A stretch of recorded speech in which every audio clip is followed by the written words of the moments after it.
Someone is asking the following. Many people say that we should do things for God. But what does this mean, to do for God? I think if we do something wholeheartedly for our neighbor, we will be doing it for God. But some people say that we don't do anything for anyone, but we do it for God. How can this be? Of course, in practice, our action is also geared to our neighbor in order to attend to immediate needs. But if we do this in this way, linearly, we run the risk of not doing it in the correct measure, nor with the correct vibration,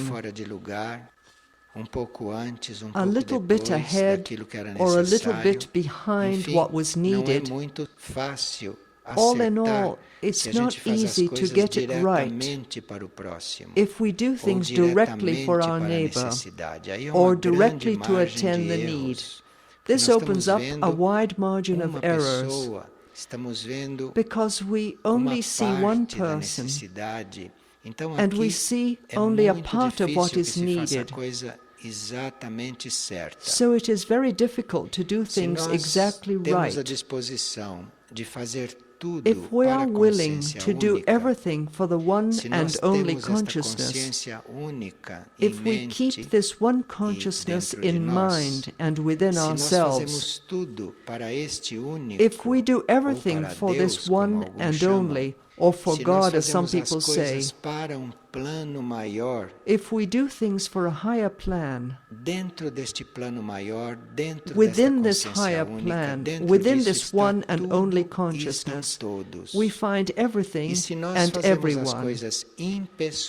And if we do things in an impersonal way, with neutrality, without getting involved, if we do things because we know they are there to be done, for this or for that person, to attend this or that need, no matter what the task or the person, we do it because it has to be done. And so we are doing it for the one and only. We are doing it for God.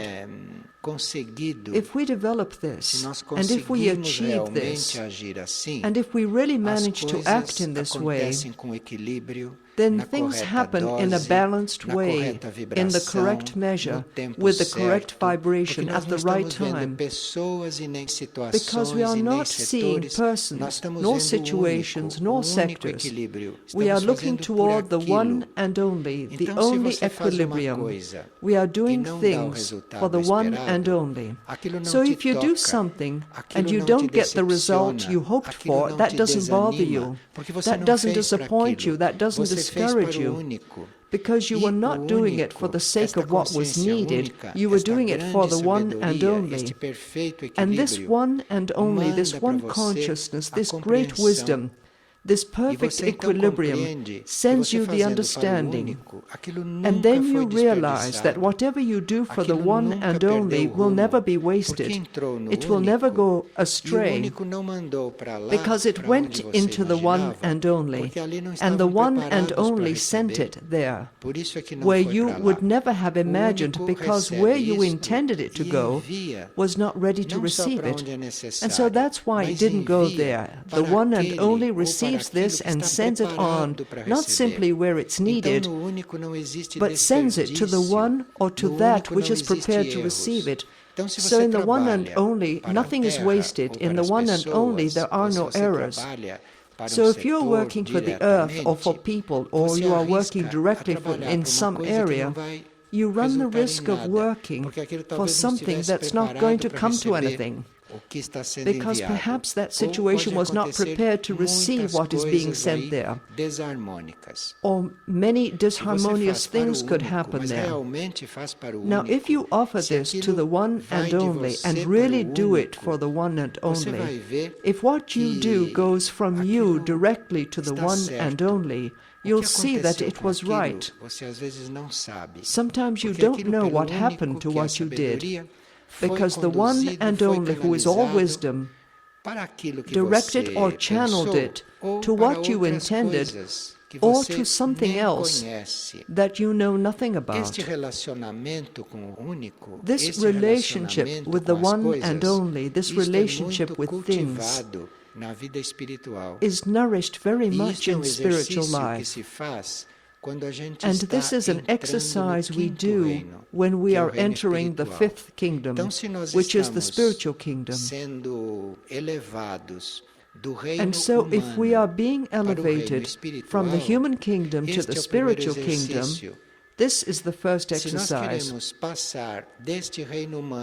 If we want to go from this human kingdom, which is material, to the spiritual kingdom, which already belongs to a higher consciousness, so this is the exercise, to do everything for this one and only, everything for it.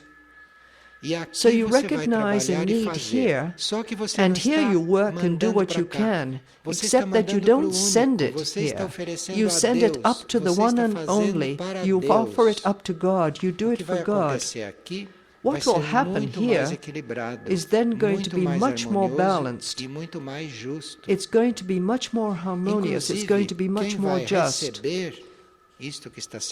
Furthermore, those who are going to receive that which is being done are not going to receive it from you.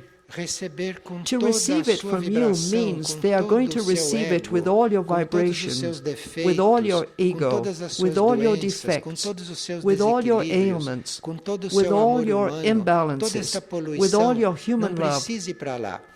All this pollution doesn't have to go there. You offer your work to the one and only, and the one and only will adjust all this within the great justice, and the one and only will send it there, and it may look as though you are doing the things with your own hands, but it's not that way. You may be doing things with your own hands, but what is happening there is another chemistry, which was not created by you. You offered yourself up, and the great chemistry, the occult chemistry, begins to happen through your hands. So this is a different way of working. It's another way of being in service. So what we do is going to be much more appropriate. It's going to be much more correct. It's going to be in the right measure. It's going to be more harmonious. And the exercise of leaving the human kingdom and entering the spiritual kingdom in consciousness is this, in principle. This means that we are in things, in activities, in the actions, as though we were not there, doing, living, but offering everything up to the one and only, offering everything to God, to this perfect plan. The action may be the same, but the quality of this action is very different. Because if you offer it up, it is accepted, it is purified, it is enhanced, it is adjusted. And then when you do something, you do it with another quality. Another energy was added to what you did. Another force was added to it. This is very subtle. It's not complicated. And we don't have to worry. We only have to be concerned about offering everything up to the one and only. But offer it up in such a way that whatever happens next will be all right to you, because you offered it. It was the one who organized everything. This is the quality of spiritual work. Spiritual work is not a human action, pure and simple. Spiritual work is not material action. It's not merely external activity. It is human action, it is material action, it is external action, but all very intimately and thoroughly offered only to the one consciousness, but so thoroughly offered up that from the moment the offering is made, there is no more tension. There's no more confusion, there's no more involvement, there are no more doubts, because this offering was so perfect that although we are the ones who are doing it, we know that something else is happening. So this prevents fatigue, this prevents devitalization, this prevents arguments, this prevents misunderstanding, it prevents conflicts, it prevents all this that you would have to fix up later on, mending, purifying, adjusting, all because what you did was done for humans, because it was done for the world, it was done for things. There was this initial flaw. That is, before doing anything, you failed to really offer it up to the one and only. You failed to truly hand that over to the plan. But when you do offer it up, you are going to watch what happens. You're going to be surprised at the things that happen through you. You're going to wonder how your hands could have done such things when they could never have done that before with such quality.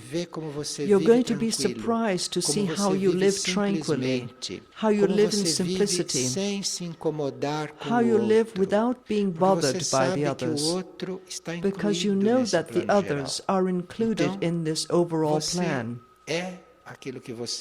And so you are what you are, and this is offered up, and you begin to sense another kind of unity, another kind of equilibrium, another kind of harmony that may be taking place on this earth with the things of this earth, among the events of this earth, but it's something different. That is, the Spirit is here. This,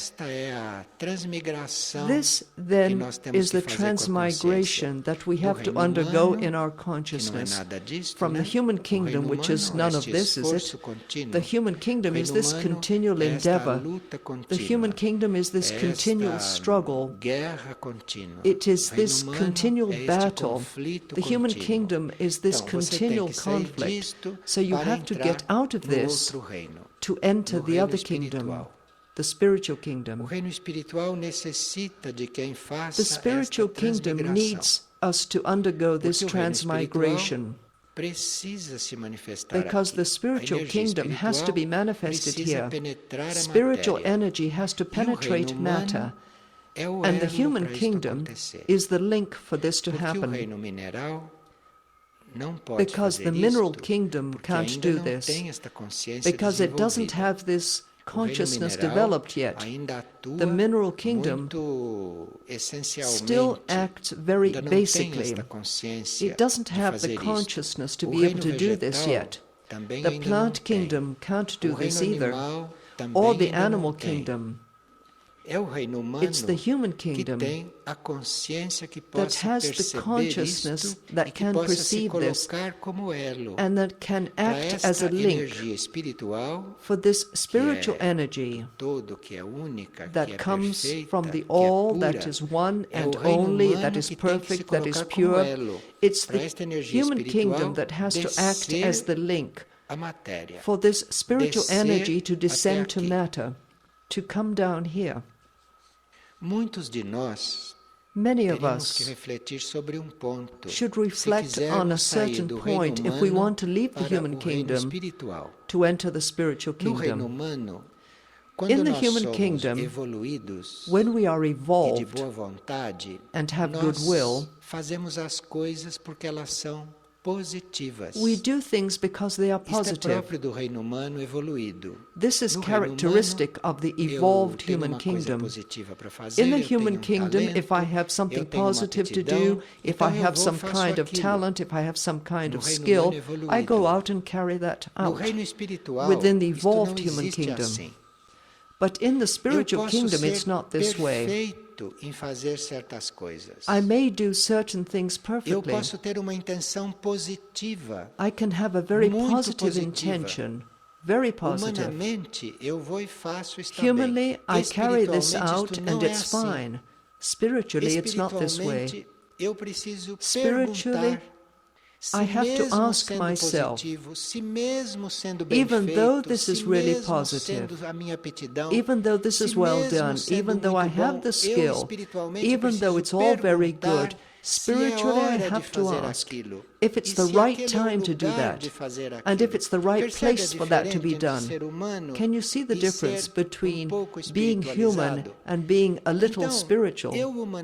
So humanly, I can be here talking, and I can be talking very well, and I can be talking positively, and this is very good for everyone. This is all human, and this is not enough. All this may go on happening, but I have to keep on asking if I really should be here talking. I have to keep on asking, even though everyone might be listening, even though this might be pleasing, even though something positive may be happening here. All this is human. I should not be seeking this. I should not be concerned with this. Spiritually, in all that is happening, I have to ask, is this really what should be done, Father?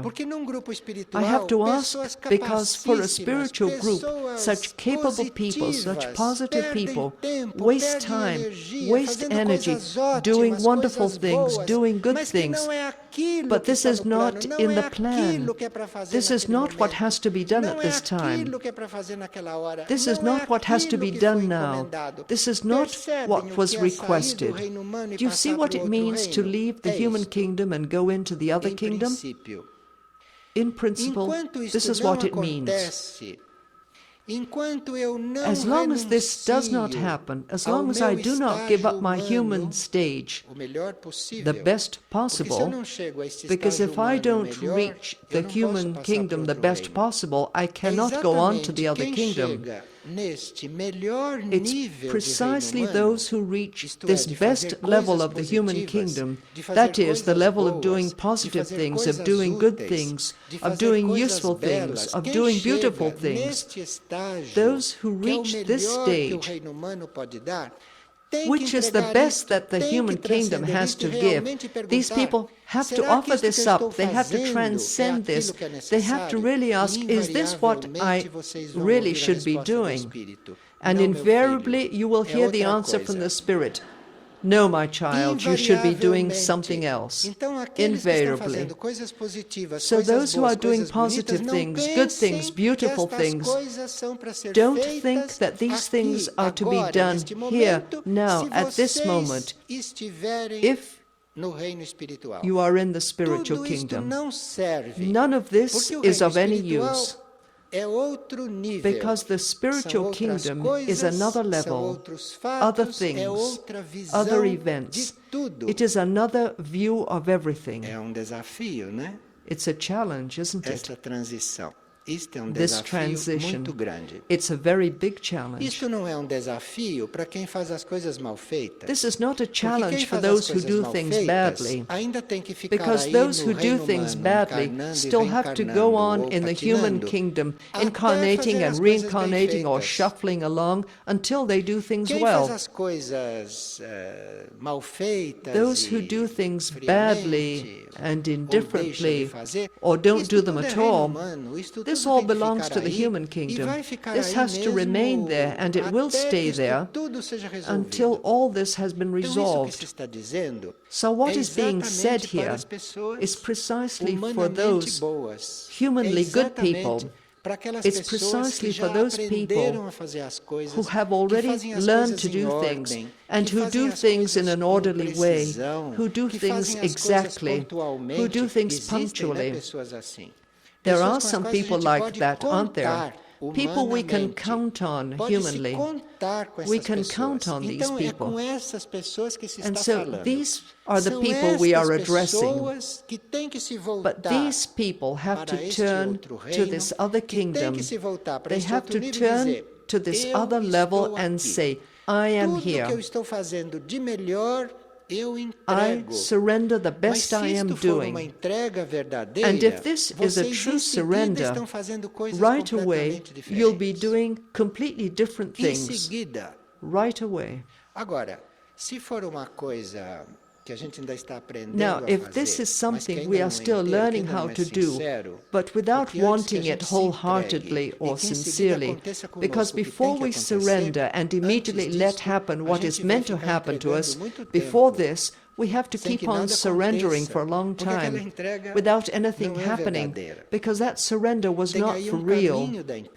There is a path of surrender to be followed. There is a path of perfecting this surrender. There is a path of self-recognition in which we see that we really have not surrendered yet. And it's when you think that you have surrendered that you see that you haven't surrendered yet. And in a moment of sincerity, you realize, but I have surrendered myself, and what if something should happen? I don't know. And these are the best in the human kingdom. These positive, good things we do, which don't have anything to do with the real needs, because they really don't, you know. They really don't. The spiritual kingdom is something different. Spiritual life is something else. And spiritual work is something else. It's not what we do. It's something else. Spiritual work is another quality. It's another energy. In spiritual work, there is no one doing anything. It's the Spirit that does things through the person who might be open, through the one who might be free to do it. And so this is transmigration from this kingdom, from our situation, to the other kingdom, to the kingdom that comes next, the spiritual kingdom.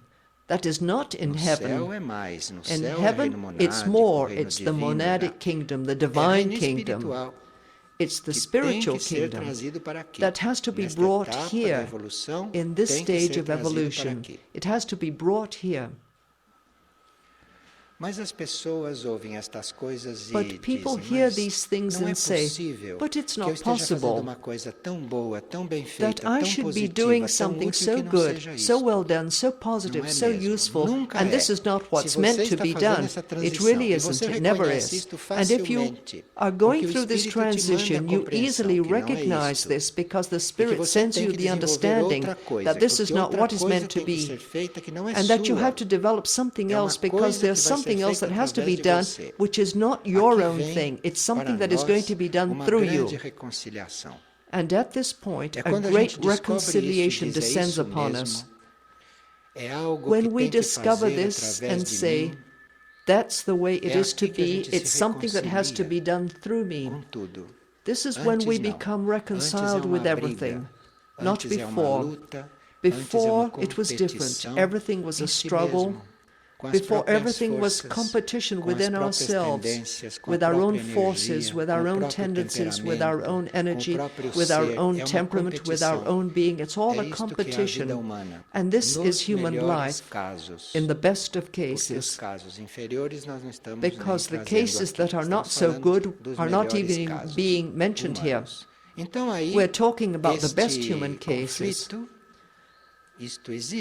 So then this conflict does exist because deep within myself I do know that this is not what it's all about. And the positive things I want to do and the positive things I do, if these were not in the plan, I did them because I felt like doing them. I did them because I felt the need to do them.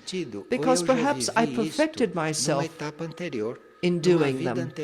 And I lived this in some former phase, in a past life. And I was very fulfilled in doing it. And so I say, I'm going to compose music because I compose music very well. You don't have to compose music anymore. You compose music very well, so you have to stop doing that and do something new, and that you have never done before. So this is how the Spirit acts. See how wrong humanity is? Because if I learned how to compose music in past lives, and I fulfilled myself as a musician, as a composer, and if I already have this worked out within me, my human tendency is toward music. My human tendency.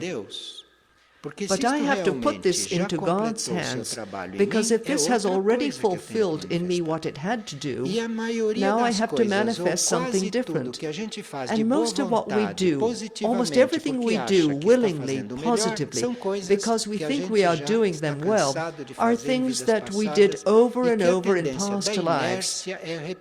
And the tendency of inertia is to repeat, is for you to keep on doing things. So this is why you do something well, because you had already learned how to do it, and you have always done it, and now through inertia you keep on repeating.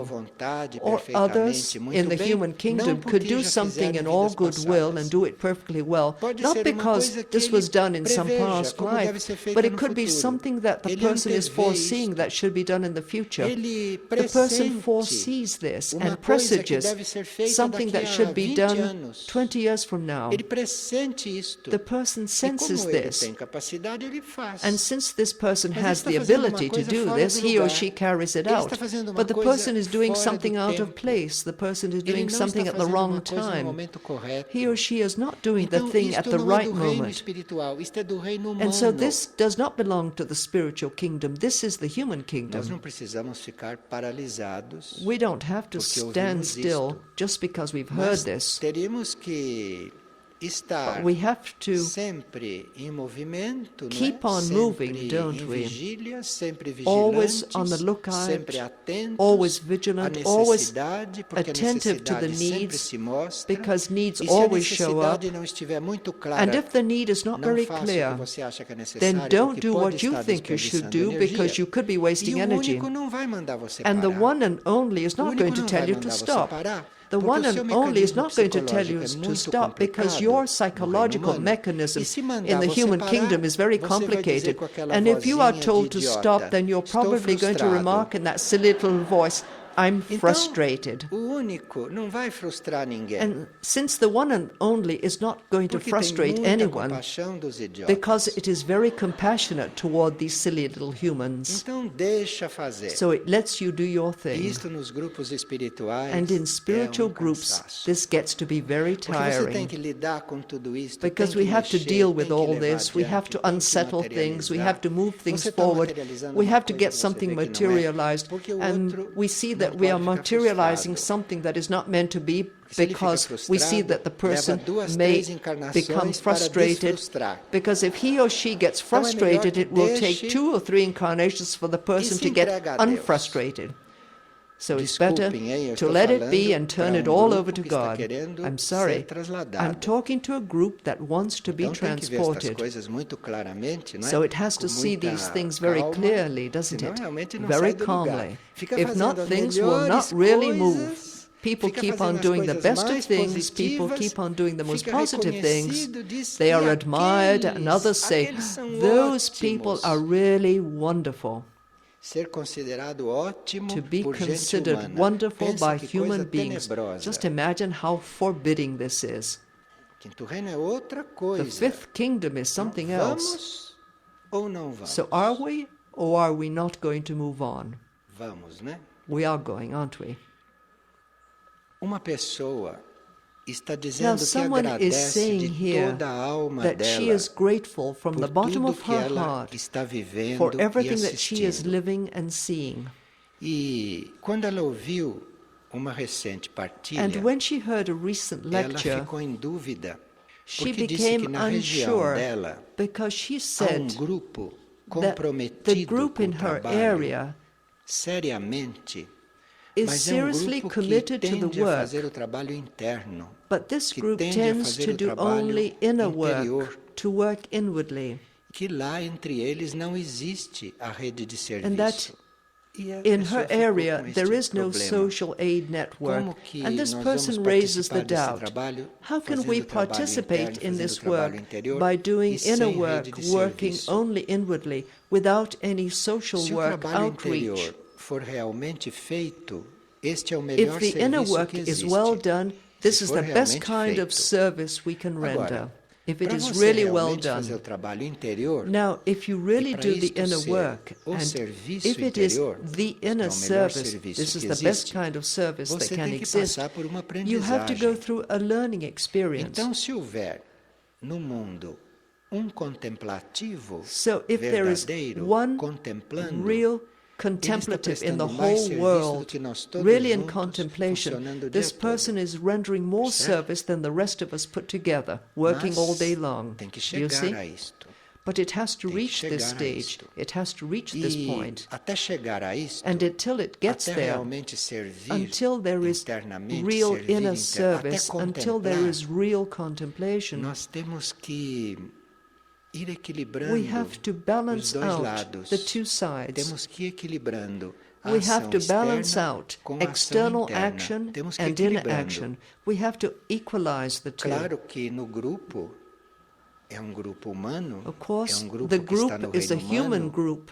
It's a group that is within the human kingdom, that is preparing to be transported or already being transported, but it is still a human group. So in a human group, inevitably, these two sides, inner work and outer work, are still being equalized. They are still learning how to be balanced. So those groups that tend more toward the inner, silent, reflexive work should remember that external work is also necessary, and they should harmoniously equalize this and gradually introduce it. It's something very delicate, because in the group there could be people who at that moment might be needing support to carry out the inner work, and the rest of the group should compensate for that. It should do for the person what the person cannot yet do for himself or herself, because the person is still balancing other things. Each individual is seeking to balance something. Something different is taking place with each individual, even though the person might belong to a group. Now, the group or the groups should be aware of this balance. For while there is an external need to be attended, there is this need for inner life, this need for inner work of contemplation. If this is not equalized, neither one thing nor another will happen correctly. I'm talking about the human kingdom. This has to be well balanced so that all this can merge, can begin to become integrated, for this to begin to happen in a balanced way, because then the group will begin to go ahead in service, in sacrifice, in order, in goodwill, in intention, in aspiration. This begins to strengthen, and both the external work and the inner work will grow. Now, in certain places, in certain groups, there is a tendency toward one or the other, and these tendencies are human. And in caring for these groups, in developing these groups, or in working with these groups, all these things begin to be equalized. Here in this spiritual center, in this physical locality, we try to balance this out. We try to equalize this. So here we don't have only lectures, we don't only listen to tapes, we don't only take part in the permanent vigil, we don't only sing in the choir, we don't only do these things here. We also carry out the external part here. We also have the social service network. We try to attend to the needs of others so that this can be balanced and become elevated in a balanced way. So here, for those groups that do not have this equalized, for those groups that don't have this external dimension well equalized, I'm going to give you some information that perhaps can be an incentive to you. And this information can help fill some gap, some failing. Here, you can see that with each lecture, each tape, each song, each moment in the permanent vigil, we are really appealing to the spiritual level. We are really attracting the spiritual. We are really endeavoring to perceive this spiritual dimension, to draw this spiritual level down, to make the spiritual level present here. But at the same time, this same group in this same place attended 140 families and didn't attend them by listening to tapes or songs. But the families were given clothes, shoes, food. The shelter distributed 22,000 pieces of clothing during the year. So it's not only tapes, it's not only lectures, it's not only the permanent vigil, it's not only the choir. While all in the group who have their meals here, there are 150 people daily outside the group who receive food cooked here, donated here. This has to be equalized. And that's why, for us to do these things, for us to follow this way, we cannot only be working for these families or for these people or for this world. If not, this will never be equalized. This will only be equalized insofar as we begin to be transported from this human material way of doing things well to the perfect system of being. So I don't know if in the city where 150 people are eating their meals, I don't know if this is being equalized. I really don't know, and nobody knows. Because we should have to be more over on that side than on this one, for this to have a greater balance, so that the Spirit could descend there. So this is never ready. The fact that all this social service network is doing, the fact that the shelter is doing this, the fact that the material dimension of the work is at this point, all this is no guarantee for us that it is being equalized. We have to keep all this in mind. And we must not want anything. We have to surrender this continually. We have to keep on surrendering this, because I don't know if it's correct to go on serving 150 meals a day, or if it's correct 300 meals, or if it's correct 1,000, or if it's correct to serve 50, or if it's correct not to serve any. How can I ever know this in the human kingdom? How? I don't know the karma of the people who are hungry. I don't know what the karma thinks of those who have no shoes. So I give a pair of shoes, but I always surrender what I do. Can you see? I don't fail to give the shoes just because I don't know. If someone is barefoot in front of me and I have 2 pairs of shoes, I take 1 pair of shoes and give it to the person. Any humanly well-developed person does that. Anyone who is humanly developed, the best of the human kingdom, does that. Now, is this all? I don't think so. Because it is the one and only alone who knows. If I can have 2 pairs of shoes and my fellow being none, it is the one and only alone who knows this. I don't know this. I do for me what is humanly best. I give 1 of my pairs of shoes to the person. But don't forget to surrender this action before giving, while giving, and after giving. Don't forget to surrender this. Don't forget to ask, will it be right?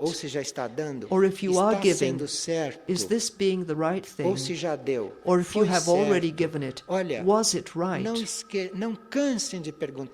Don't ever get tired of asking the whole time, because after asking the whole time, even while doing things as well as possible humanly, you must keep on asking. It's this practice that will allow us to be transported. It's this practice that will draw the attention of the spiritual kingdom. It's this practice of perfect surrender, this practice of your intention to become an instrument of perfection, for you to become an instrument of justice, not for you to be perfection or justice, but for you to be an instrument of perfection, for you to be an instrument of justice, for you to be an instrument of balance. This is the petition, this is the prayer, this is the movement, this is the exercise that leads your consciousness to the other level or to the other kingdom. And in this way you become part of this brotherhood. Because here we are all human brothers and sisters, aren't we? We are all human beings together, linked in different ways. But in the other kingdom, in the spiritual kingdom, we are a brotherhood. There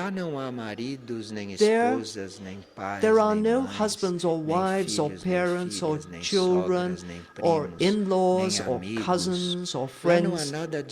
There's nothing of this. There is brotherhood. It's another consciousness. And brotherhood there is not the same as it is here. Here you say that someone is your brother or sister, but the person is still apart from you. Even though you might be treating the person fraternally, just by the way you express it shows that you consider the other person to be apart from you. You are one, and the other one is your fellow being. This is human. This is the human kingdom. In the spiritual kingdom, in the brotherhood, there is no you and the other person. There is no me and him or her. No matter how fraternal it might be here, over there, it's not this way. Brotherhood there is one. The Spirit is present there. The Spirit exists. The Spirit flows. The Spirit manifests. And you start to become the Spirit. You have to undergo training here, and this training begins when the things you do are well done, and not before. Before this, it's all human. Before this, it's a human school. And I'm saying this to those who are just about to be transported, to be rescued, or to be transmigrated.